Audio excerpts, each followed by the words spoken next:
Good morning बच्चों। पिछले class में लेसन ख़त्म करने के बाद हमने प्रश्न उत्तर दिया था और फिर अगला टॉपिक हमने कहा था कि सामाजिक आंदोलन हम लोग शुरू करेंगे। ठीक है, आज हम लोग देखते हैं सामाजिक आंदोलन क्या है और ये इसके क्या लक्षण हैं। ठीक है, एक एक करके देखते जाएंगे। तो सबसे पहले देखेंगे सामाजिक आंदोलन। सामाजिक शब्द आते ही कहीं कहीं दिमाग में आ जाता है कि समाज में होने वाले जो आंदोलन है। ठीक है, तो ये सामाजिक और आंदोलन क्या है, आंदोलन क्यों होता है, आंदोलन शब्द क्या है। ठीक, तो आंदोलन में हम देखेंगे कि समाज में हमारे सामने बहुत सारी समस्याएं हैं।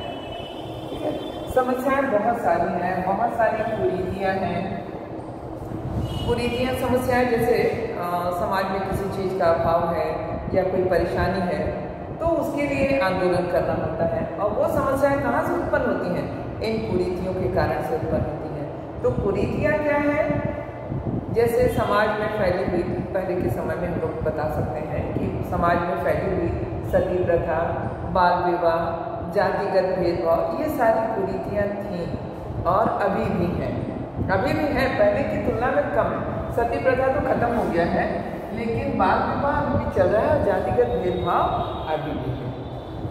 तो कहीं न कहीं यह जो सती प्रथा दूर हुई इसके लिए कोई न कोई आंदोलन किया गया। कैसा आंदोलन था, जिससे समाज में सती प्रथा को दूर किया गया, वह था सुधारवादी आंदोलन। यानी समाज में एक तरह से सुधार उत्पन्न हुआ। तो ये आंदोलन समस्याओं को, कुरीतियों को दूर करने के लिए जो सामूहिक क्रियाकलाप किए जाते हैं, लोगों के समूह के द्वारा जो क्रियाकलाप किए जाते हैं वो कहलाते हैं सामाजिक आंदोलन।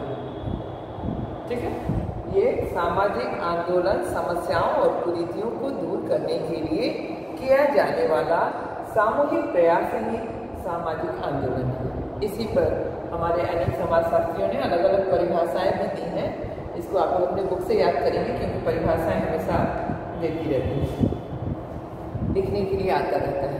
ठीक है, तो परिभाषा होगी अलग अलग समाजशास्त्र। उनका निचोड़ क्या हुआ कि समाज में उत्पन्न जो समस्याएं हैं अर्थात जो कुरीतियाँ हैं, इनको दूर करने के लिए जो आंदोलन चलाए गए वो सामाजिक आंदोलन कहलाते हैं। सिर्फ यही नहीं है कि हमारे भारतवर्ष में है, विश्व के हर कोने में अगर हम देखें तो ये आंदोलन है। जैसे आप जाइए तो अफ्रीका वगैरह में तो वहाँ भी काले गोरे का भेद है, काले गोरे के बीच में वहाँ भावनाएं होती हैं और वहाँ आंदोलन हमेशा चलता रहता है। विदेशों में भी आप देखेंगे श्रमिक और जो मालिक होते हैं उनके बीच में हमेशा आंदोलन चलता रहता है। आपको क्या लगता है कि ये जो छुट्टियाँ मिलती हैं आपको, काम के घंटे जो सीमित कर दिए गए हैं, जैसे 8 घंटे काम करना, पढ़ने का समय जो है निर्धारित कर देना कि एक बच्चा जो है 5 घंटे ही विद्यालय में पढ़ सकता है, एक मजदूर 8 घंटे से ज़्यादा काम नहीं कर सकता है, या फिर 5-6 दिन पढ़ाई के बाद 7वें दिन छुट्टी हो जाती है। ये सब चीज़ें इतनी आसानी से नहीं मिली हैं, ये सब आंदोलन की ही देन है। जो ये समाज में था कि लगातार एक मजदूर काम करता था और वह उसको छुट्टी नहीं मिलती थी, तो उसके लिए सभी श्रमिकों ने मिलकर के आंदोलन किया, जिसके फलस्वरूप उनको 6 दिन के बाद 7वें दिन छुट्टी मिलती है। इसलिए उनको रविवार का अवकाश मिलता है। ठीक है, इसी तरह से काम के घंटे के लिए भी अब ये नहीं है कि वह स्त्री है और पुरुष है उसके लिए काम के घंटे अलग होंगे। सबके लिए समान काम समान वेतन की जो धारणा चली थी उसमें भी ये आंदोलन था। आंदोलन का ही देन है आज कि आज बालिकाएं भी शिक्षा पा रही हैं, क्योंकि जिस समय सती प्रथा का अंत किया था, किसने किया था सती प्रथा का अंत? राजा राम मोहन राय ने। सामाजिक आंदोलन के फलस्वरूप सती प्रथा का अंत राजा राम मोहन राय ने किया था। इसलिए इस प्रथा का अंत करने वाले जो थे उनको सुधारवादी आंदोलन कहा जाता है। जब हम प्रकार पढ़ेंगे तो उसमें अलग अलग देखेंगे कि कितने प्रकार के हैं। तो सुधारवादी आंदोलन के अंतर्गत जो समाज सुधारक होते हैं वो इन समस्याओं को दूर करते हैं। ठीक है, तो इस तरह से इनकी परिभाषाएं होगी। पहले सामाजिक आंदोलन क्या है, फिर उसकी परिभाषा। अब आगे देखेंगे कि सामाजिक आंदोलन के लक्षण क्या होते हैं, इनके क्या विशेषताएं होती हैं या क्या लक्षण होते हैं। एग्जाम में आता है सामाजिक आंदोलन या सामूहिक आंदोलन के लक्षण लिखिए। ठीक है, तो पहला देखेंगे सामूहिक गतिविधियां। आंदोलन जब भी होता है समूह के रूप में होता है, अकेले आंदोलन नहीं होता है। कहा जाता है ना कि अकेला चना बाढ़ नहीं फोड़ता, तो उसी तरह से एक अकेला व्यक्ति जो है आंदोलन नहीं कर सकता है, उसका कोई साथ नहीं देगा। लेकिन अगर वही आंदोलन समूह में होता है तो वह आंदोलन सफल होता है, जिसको कहते हैं सामूहिक गतिविधियां। दूसरा है किसी धार्मिक या राजनीतिक संगठन का आश्रय। मतलब कोई आंदोलन करने के लिए अगर कोई कुरीति हमको दूर करना है तो हम धार्मिक संगठन का आश्रय ले सकते हैं। समाज में किसी चीज का बहिष्कार करना है तो हम राजनीतिक संगठन का आश्रय ले सकते हैं। उससे क्या होता है कि हमको कुशल नेतृत्व वाला व्यक्ति प्राप्त होता है। ये धार्मिक संगठन या राजनीतिक संगठन के लोग को अगर लेते हैं तो कुशल नेतृत्व वाले व्यक्ति की प्राप्ति होती है। तो इनका आधार लेकर के ही आंदोलन किया जाता है। तीसरा पॉइंट है लोकमत को प्रभावित करने का प्रयास किया जाता है। लोकमत का मतलब लोगों के विचार में ये भावना जगाने का प्रयास किया जाता है कि जो आंदोलन हो रहा है वह सही है। तो उसके अंदर जो है उसको लोकमत को यानी लोगों के विचार को प्रभावित करना होता है। तो जब हमको कुशल नेतृत्व मिलेगा तभी हम इसको प्रभावित कर सकते हैं, उस आंदोलन की पूरी जानकारी दे सकते हैं। प्रबुद्ध व्यक्तियों का नेतृत्व, वो तो अभी हमने बताया कि इसमें से प्रबुद्ध का मतलब होता है इंटेलिजेंस, जिसके पास सोचने की क्षमता होती है, विचारने की क्षमता होती है, जो लोगों को समझा सके, बता सके, उनकी भावनाओं को जगा सके, ऐसे व्यक्ति का नेतृत्व की आवश्यकता होती है। नेक्स्ट पॉइंट है विशेष उद्देश्यों की पूर्ति।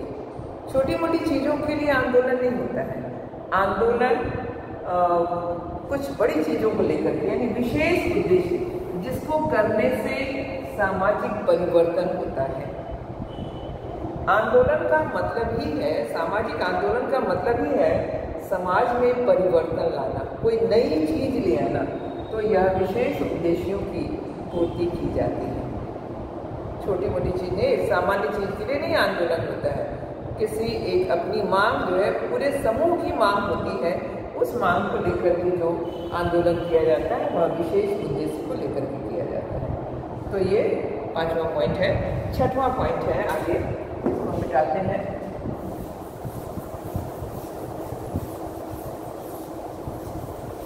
तो इस तरह से आंदोलन हम देखेंगे। 6 पॉइंट है आंदोलन की प्रकृति कैसी है। आंदोलन की प्रकृति, चौथा है उसके बाद है भावुकता पर आधारित। मैं लिखते रही बने भावुकता पर आधारित।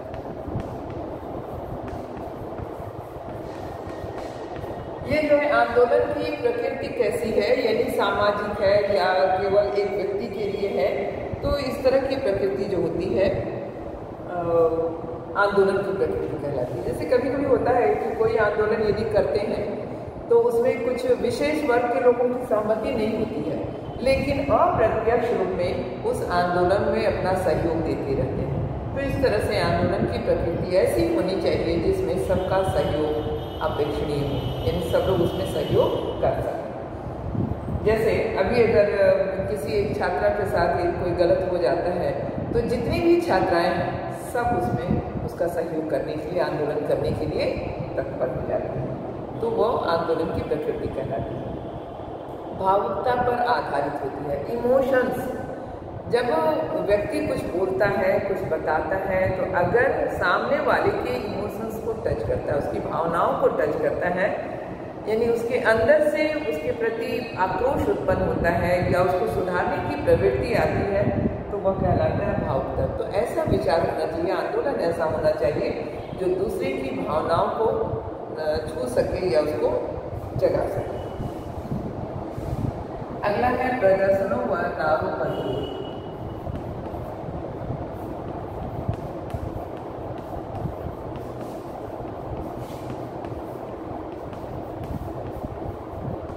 प्रदर्शनों व नारों पर जोर। कभी कभी क्या होता है कि जब हम किसी चीज़ के लिए आंदोलन करते हैं तो जो इसमें भाग लेने वाले होते हैं इधर उधर बिखरी हुई अवस्था में रहते हैं, मैंने वो कहीं और रहते हैं, कोई कहीं रहता है। तो इसके लिए प्रदर्शन किया जाता है, जुलूस निकाली जाती है और जुलूस में नारा पोस्टर इत्यादि लेकर के चलते हैं और अपनी मांग, तो जो जो उस मांग के लिए होते हैं, जो व्यक्ति होते हैं वो उसमें सम्मिलित होते चले जाते हैं, अर्थात प्रदर्शनों और नारों पर जोर दिया जाता है। अहिंसात्मक साधनों पर बल, अहिंसात्मक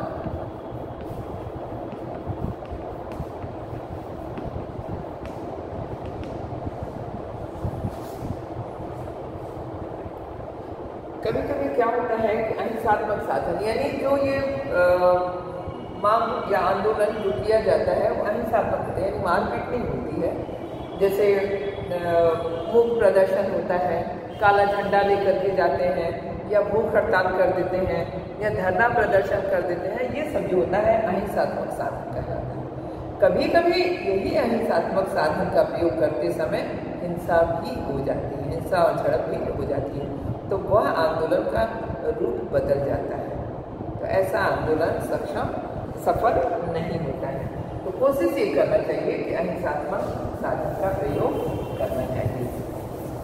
अगला पॉइंट है, करीब 8-10 पॉइंट है आपके ग्रुप में। अगला पॉइंट है पूर्व सूचित एवं निर्धारित।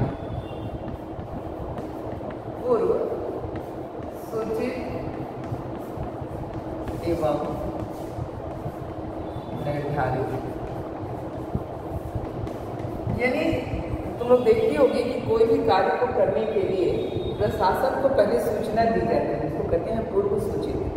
मतलब पहले उसको सूचना दी जाती है और उसका निश्चित कर लिया जाता है कि इस आंदोलन में हमको क्या करना है, ताकि सुरक्षा भी हो सके, यदि कोई हिंसा भी होती है तो उसे बचाव किया जा सके। अभी तुम लोग देखी होगी कि एक आंदोलन बहुत तेजी से चल रहा था, हाथरस वाला कांड, तुम सब पढ़ी होगी, पेपर में पढ़ती होगी कि हाथरस वाले कांड को लेकर के लोगों में काफ़ी आक्रोश था और लोगों ने इसके लिए जन आंदोलन भी निकाला, काली पट्टी बांध करके, कैंडल मार्च करके, उसके घर जा करके सरकार के खिलाफ बहुत सारी क्रियाकलाप किया गया, बहुत सारे आंदोलन किए गए।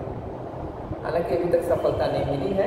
इसी तरह से दूसरा कांड जो था सुशांत कांड को लेकर के बहुत सारा हुआ है। तो हमारे देश में हमेशा कुछ न कुछ आंदोलन जारी रहता है, देश में ही नहीं, प्रदेश में, जिला में, हर जगह आंदोलन होता है। छोटा सा एग्जाम्पल अगर ये हम परिवार से अगर शुरू करें तो परिवार में भी आंदोलन होता है, आपके कार्य के विरोध में आंदोलन चलता रहता है। यदि आपको कोई चीज़ की आवश्यकता होती है तो आप अपने मम्मी पापा से नाराज होकर के भूख हड़ताल पर बैठ जाती हैं, खाना नहीं खाती हैं, तो यह भी एक आंदोलन का रूप है। तो वो सामाजिक आंदोलन नहीं कहेंगे, पारिवारिक आंदोलन कहेंगे, क्योंकि परिवार में आपने अपनी मांग रखी है। लेकिन हम क्या पढ़ रहे हैं? सामाजिक आंदोलन। तो इस तरह से जो समाज में होने वाले आंदोलन में अपनी मांगों की, अपने उद्देश्यों की पूर्ति करने के लिए जो सामूहिक गतिविधियाँ होती हैं वह सामाजिक आंदोलन कहलाता है। ठीक है, तो इस तरह से सामाजिक आंदोलन क्या है, उसकी परिभाषा और उसके लक्षण। इसके बाद हम लोग देखेंगे सामाजिक आंदोलन के कारक क्या है।